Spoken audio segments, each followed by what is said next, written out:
Il était une fois un pauvre cordonnier qui, malgré son ardeur au travail, tout l'art qu'il y mettait et toute son honnêteté, s'enfonçait de jour en jour dans la pauvreté.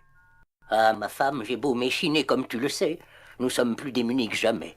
Je suis découragé. Il ne me reste plus aujourd'hui que cette pièce de cuir, tout juste suffisante pour fabriquer une dernière paire de souliers. Allons, mon pauvre homme, ne nous désespérons pas. Il est tard, l'âge est venu, nous sommes fatigués. Viens te coucher. Tu termineras ton ouvrage demain et nous verrons bien. Ah oui, je me lèverai de bonne heure et je fabriquerai ma dernière paire de souliers.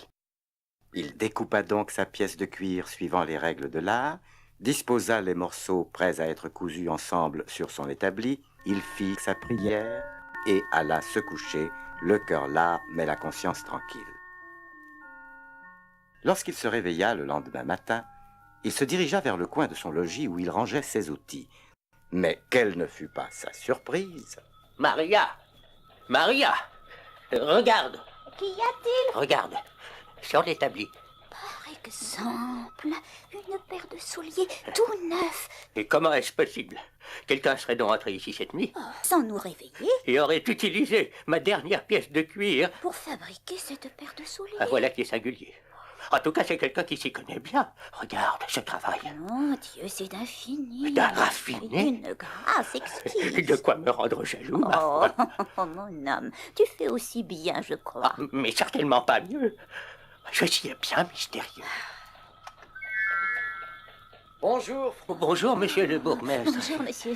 Qu'y a-t-il pour votre service? Eh bien, il m'a pris l'envie de m'acheter une paire de souliers qui soit en rapport avec cet habit neuf que mon tailleur m'a livré aujourd'hui. En avez-vous à me montrer?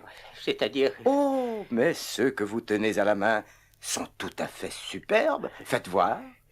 Ah, oui, décidément. Plus je les regarde, plus ils me font envie. Pourvu qu'ils soient à ma pointure. Ils sont bien à vendre, au moins. Puis-je les essayer? Oui, volontiers. Tenez-vous, monsieur le bourgmestre, la peine de vous asseoir. Ici, tenez. Oui. Voilà. Permettez, je vous enlève les vôtres. Là. Voici le pied droit. Cela a l'air d'aller à merveille. Et le pied gauche à présent, là. Vous sentez-vous bien? Oh, mais c'est parfait. Comme ils sont beaux. Voulez-vous faire quelque part afin de bien vous assurer? Oui. Oh, je ne me suis jamais senti aussi bien chaussé de ma vie. Et vous savez comme je suis difficile. Nous sommes flattés qu'un homme aussi élégant que vous, monsieur le bourgmestre, ait trouvé chaussures à son pied chez nous. Oh, décidément, je me sens trop bien. Je ne veux même plus remettre les anciens. Combien me ferez-vous payer? Oh, monsieur, j'en laisse le prix à votre discrétion. Il y a dans cette paire de souliers pour 20 thalers de cuir. Faites-moi le plaisir d'accepter pour prix de ces souliers les 100 thalers que voici. 100 thalers. Dès que le bourgmestre fut parti, ils allèrent acheter du beau cuir avec leurs 100 thalers. De retour à la maison, notre brave artisan se mit au travail.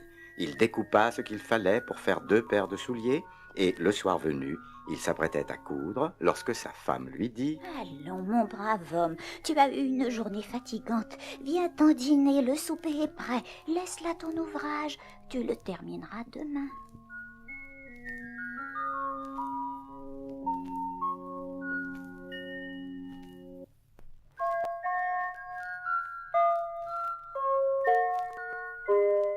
Le lendemain matin, lorsque le vieux cordonnier vint à son établi, « Maria! Maria! Oui, Viens! Seigneur Jésus. 2 paires de souliers, tout préparé, tout cousu. Et regarde ce travail, c'est du très grand art. Mais qui peut ainsi venir chez nous la nuit sans nous réveiller? Et passer tout le temps qu'il faut pour confectionner de si beaux souliers.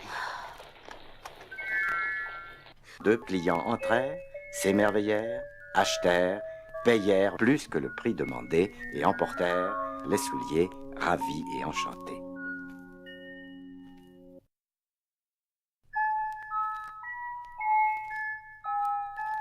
Avec cet argent, notre brave cordonnier acheta suffisamment de cuir pour fabriquer 4 paires de souliers. Le lendemain matin, 4 paires de souliers merveilleux étaient à nouveau mystérieusement prêts sur son établi. D'autres clients entrèrent, s'émerveillèrent, achetèrent, payèrent le double du prix demandé, et ainsi de suite, jusqu'à ce que le commerce du vieux cordonnier redevint florissant au point qu'il n'eut plus du tout d'inquiétude pour l'avenir. À l'approche de Noël, il dit à sa femme: « Maria, je pense depuis longtemps que nous devrions essayer de savoir qui est le bon génie qui fait mon travail à ma place.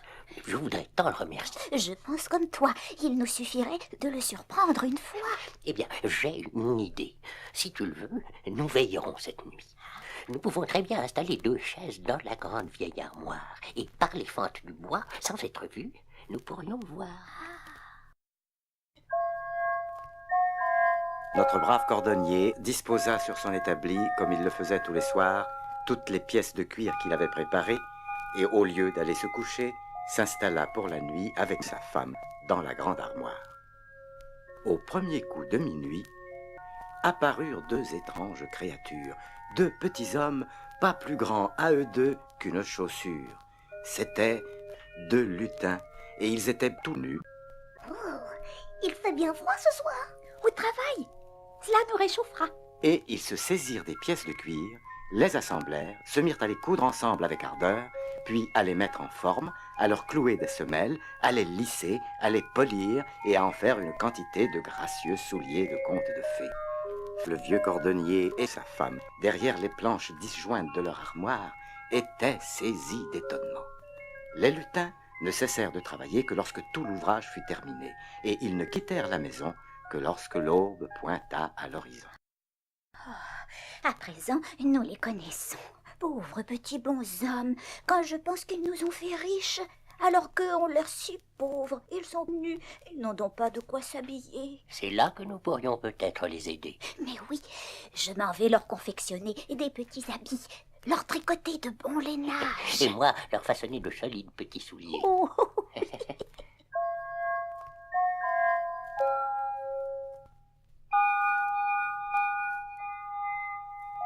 Ils se mirent immédiatement à l'ouvrage et composèrent une garde-robe complète pour les 2 lutins. Et la veille de Noël, ils disposèrent sur l'établi non plus des pièces de cuir, mais tous les jolis vêtements qu'ils avaient fabriqués. Puis, ils se dissimulèrent à nouveau dans la grande armoire. Comme la première fois, au premier coup de minuit, les gentils petits lutins surgirent. Oh, il fait bien froid ce soir. Au travail, cela nous réchauffera. Oui. Regarde. Oh, les beaux habits. Et ils sont de notre taille. Comme ils sont gentils. Nous allons être beaux. Et nous aurons chaud. Habillons-nous. Oh, ton costume te va ravir. Regarde. Et lorsque de pied en cap les petits lutins furent habillés, joyeusement ils se mirent à danser. Ne sommes-nous pas jolis garçons, adieu souliers, cuir et chaussons. Ne sommes-nous pas jolis garçons, adieu souliers, cuir et garçons, adieu souliers, cuir et chaussons. Ils sautèrent sur le banc et du banc sur le plancher, tournèrent follement autour de l'établi et tout en dansant disparurent pour toujours dans la nuit. Et le commerce de notre brave cordonnier fut florissant jusqu'à la fin de sa vie.